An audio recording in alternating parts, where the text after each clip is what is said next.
এবং বিজেপির কথায় কোনো কিছু না থাকলেও সিবিআই থেকে ইডি এজেন্সি যেন মনে হচ্ছে সিবিআই ডিরেক্টর এখন বিজেপি লোকাল প্রেসিডেন্ট বা লোকাল লিডার যারা, আর ইডিরও প্রেসিডেন্ট হয়ে গেছে। এইভাবে দেশ চলছে, এভাবে দেশ চলতে পারে না। আমাদের বাড়িতে রোজই অত্যাচার করছে।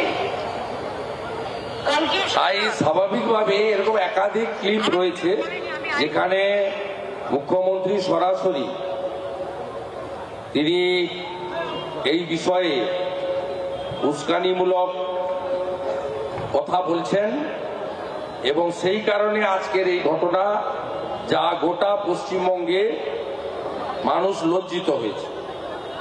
আজকের এই ঘটনায় শেখ আলমগীর, যিনি youngest brother of Sheikh Shahjahan, Ziauddin, যিনি সরবেড়িয়া আগারহাটি গ্রাম পঞ্চায়েতের প্রধান, এবং শেখ সিরাজউদ্দিন, এই ছবিগুলো আপনারা দেখুন। এরা হচ্ছে আজকের এই ঘটনায় প্রত্যক্ষভাবে এই কাজগুলো করেছে এবং তারা যাদেরকে ব্যবহার করেছে এদের মধ্যে অন্তত 150 জন রোহিঙ্গা ছিল বাংলাদেশ থেকে, যাদেরকে কোন ইসলামিক রাষ্ট্র এদের নেয়নি। এই রোহিঙ্গাদের একটা বিরাট বসতি স্থাপন করেছেন শেখ শাহজাহানরা।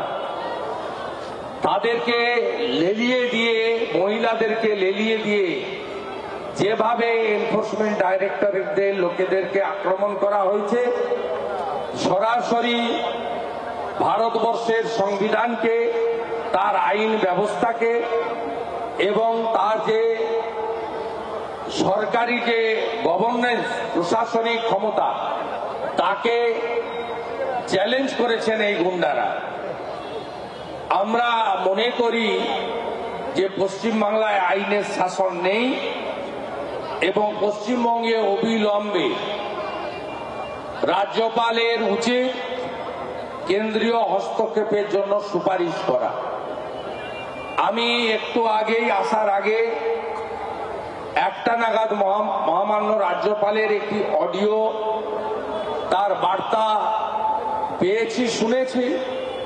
তাতে তিনি এই প্রথমবার বলেছেন যে সংবিধান এবং আইন আক্রান্ত হলে আর আইনের রক্ষকরা যদি আইনের ভক্ষক হন, সেক্ষেত্রে সরকার এবং সংবিধান চুপ করে থাকবে না।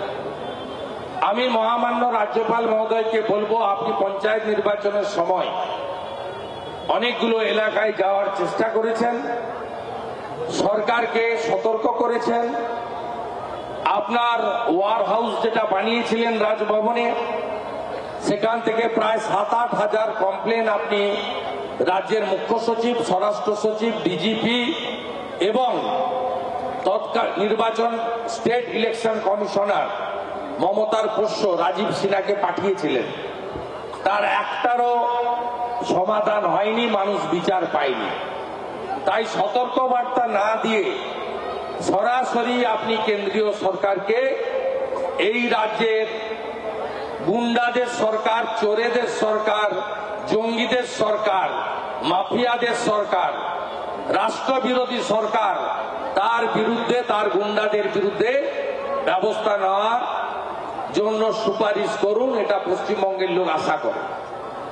দ্বিতীয়ত, আমাদের 3 জন কর্মী 19 সালে খুন হয়েছিলেন এই শেখ শাহজাহানের নেতৃত্বে, এবং তারপরে আমাদের মামলা হয়।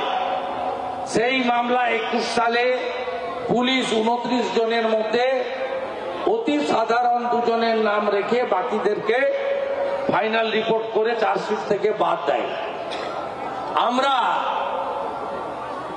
সেই পরিবারগুলির পক্ষ থেকে, তপন মণ্ডল, দেবদাস মণ্ডল, এই পরিবারগুলির পক্ষ থেকে আমরা আগামী সপ্তাহে কোর্টে যাচ্ছি, যাতে হেভিয়াস কর্পাস মামলা গ্রহণ করে পুলিশের উপরে প্রাথমিক আস্থা কলকাতা হাইকোর্ট রেখেছিলেন, পুলিশ তার কাজ করতে পারেনি বলে এই ফ্র্যাঙ্কেস্টাইন, এই লুম্পেন আজকে মহাদানবে পরিণত হয়েছে।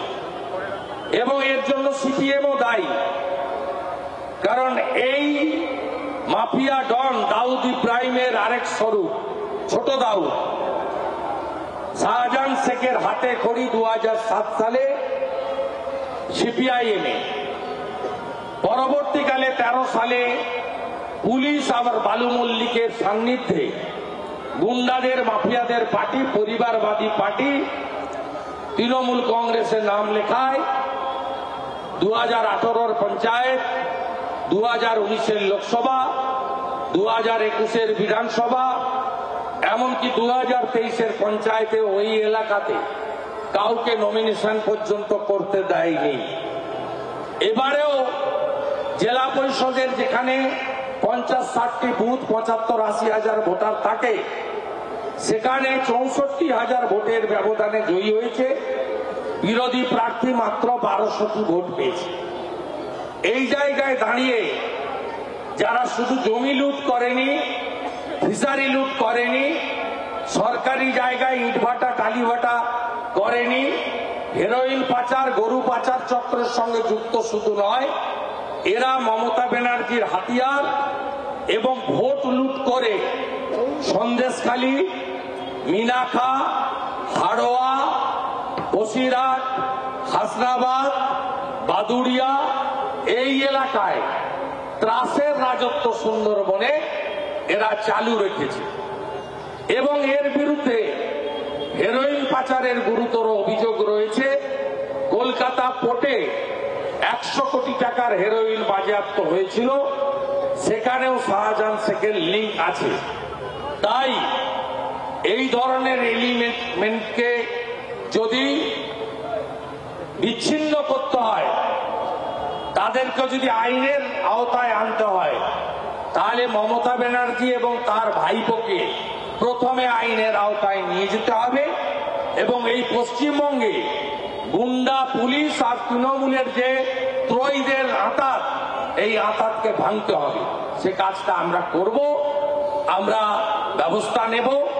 আমি ইতিমধ্যে ভারত সরকারের স্বরাষ্ট্রমন্ত্রী মাননীয় অমিত শাহ সহ আমাদের ইডি ডাইরেক্টরেট সহ আমি সর্বস্তরে যারা দেশ রক্ষার দায়িত্বে আছেন তাদের কাছে লিডার অব অপোজিশন হিসেবে আমি জানিয়েছি।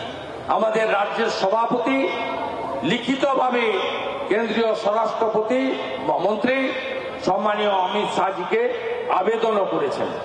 আমরা এটা ছাড়ব না এবং আপনাদের মাধ্যমে আমরা আশ্বস্ত করতে চাই, আজকে হয়তো কয়েক হাজার গুন্ডা মাফিয়া দিয়ে রোহিঙ্গাদের দিয়ে অপ্রস্তুত থাকায় নিরীহ ইডির আধিকারিকদেরকে আক্রমণ করেছে, কিন্তু এই শাহজাহানরা পৃথিবীর যেখানেই লুকিয়ে থাকুক না কেন তাদেরকে খুঁজে বের করে উপযুক্ত শাস্তি দেওয়ার কাজ নরেন্দ্র মোদীজির নেতৃত্বাধীন সরকার করবে।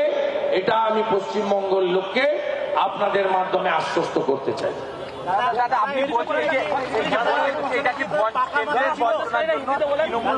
কেন্দ্রের বঞ্চনার কারণে তারা ক্ষিপ্ত হয়ে এরকম করেছে, তাহলে রাজ্যে তো বিভিন্ন দুর্নীতি, মানুষ তো তাহলেও ক্ষিপ্ত হতে পারে, তখন কাদের উপর হামলা করবে সাধারণ মানুষ? আরে এসব কথা বলে কোনো লাভ নেই, সব কথা বলে লাভ নেই। প্রত্যেকটা লোক দেখেছে, আর শেখ শাহজাহানের উত্তরণও আপনারা দেখেছেন। আমি তো 3টে ট্রাস্টের কথা বললাম, 139 বিঘা জমি পাওয়ার অফ অ্যাটর্নি করে জোর করে হিন্দুদের কাছ থেকে নিয়েছে। এই গুন্ডাদের পরিণতি কি হয় আপনি দেখুন। কারা বলছে যে তৃণমূল দলটা আছে করাপ্টেড? এই দলের প্রত্যেকটা লোক মমতা ব্যানার্জির পরিবারের লিপস এন্ড বাউন্স, তার সম্পত্তি অ্যাটাচমেন্ট হয়েছে, তার কোম্পানির সিওর ভয়েস টেস্ট হয়েছে, নবীন প্রবীণ সবাই মিলে জেলের ভিতরে, পার্থ চ্যাটার্জির মতো 150 কেজি ওজনের লোক জেলের ভিতরে, বীরভূমের তথাকথিত বাঘ মমতার সম্পদ কেষ্টমন্ডল তিহারে সকন্যা গড়াগড়ি যাচ্ছে। অপেক্ষা করতে থাকুন। মিডিয়া আধিকারিকেরা যখন মূল মাথাদের খুঁজে দেওয়া যাবে তখন কি হবে, এরকম একটা আশঙ্কা কিন্তু উঠেই যাচ্ছে। কি বলবেন? আরো প্রস্তুতি নিয়ে যাওয়া উচিত, এক সেকশন সিআরপি নিয়ে যাওয়া উচিত নয়, 5 কোম্পানি নিয়ে যাওয়া উচিত। যে ভারত সরকার কাশ্মীরকে ঠিক করতে পারে, সেই ভারত সরকার এই ছোট ছোট পাতি মাফিয়াদেরও ঠিক করতে পারে। আজকের ঘটনায় পুনর্বার পশ্চিমবঙ্গে যে জঙ্গল রাজ চলছে, এটা গোটা ভারতবর্ষের সামনে উপবিষ্ট হলো। আর এর জন্য দায়ী মমতা ব্যানার্জি, কারণ তিনি 21 সালে নিজাম প্যালেসে নিজে ধর্ণা দিতে গেছিলেন। তিনি আরেকটা চোর রাজীব কুমারকে বাঁচানোর জন্য সারা রাত্রি ধর্মতলাতে ধর্ণা দিয়েছিলেন। অর্থাৎ ঝাড়ে একটাই বাঁশ হয়, তাই মমতার ঝাড়ে শাহজাহানরাই হয়, মমতার ঝাড়ে অন্য কোনো বাঁশ হতে পারে না। সংবিধান পরিকাঠামো ভেঙে পড়েছে, রাজ্যপালের হস্তক্ষেপের প্রয়োজন।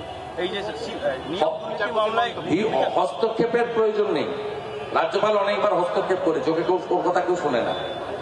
রাজ্যপালকে রেকমেন্ডেশন দিতে হবে, কি রেকমেন্ডেশন দিতে হয় উনি জানেন। সিনিয়র ব্যুরোক্রেট ছিলেন, এডুকেটেড লোক, সংবিধান জানেন, he knows everything. As a leader of opposition আমি ওনার কাছে রিকোয়েস্ট করব যে এনাফ ইজ এনাফ, আপনি অনেক কিছু দেখে ফেলেছেন, এবারে প্লিজ আপনি আপনার রেকমেন্ডেশন দিন। আপনার রেকমেন্ডেশন যাওয়ার পরে, যেহেতু দেশের সরকার বিজেপির, আমরা পশ্চিমবঙ্গের বিজেপির এমপি এমএলএরা আমরা দিল্লিতে দরবার করবো, কিন্তু আপনি আগে রেকমেন্ডেশন দিন। যেখানে কনস্টিটিউশনাল ব্রেকডাউন হয়েছে, জুডিশিয়ারি অ্যাটাক, আজকে মিডিয়ার লোকদের যেভাবে আক্রমণ করা হয়েছে, সিএনএর ফটোগ্রাফার তার উপর যেভাবে আক্রমণ করা হয়েছে, রিপাবলিকের ছেলেকে যেভাবে তুলে নিয়ে যাওয়া হয়েছে, এবিপি আনন্দের লোককে যেভাবে তাড়া করা হয়েছে, অন্য চ্যানেলগুলোকে, লোকাল চ্যানেলগুলোকে, ইউটিউবারদেরকে যেভাবে আক্রমণ করা হয়েছে, এর নিন্দার কোনো ভাষা নেই। বাংলার আওয়াজ, বাঙালির আবেগ, জি 24 ঘন্টা।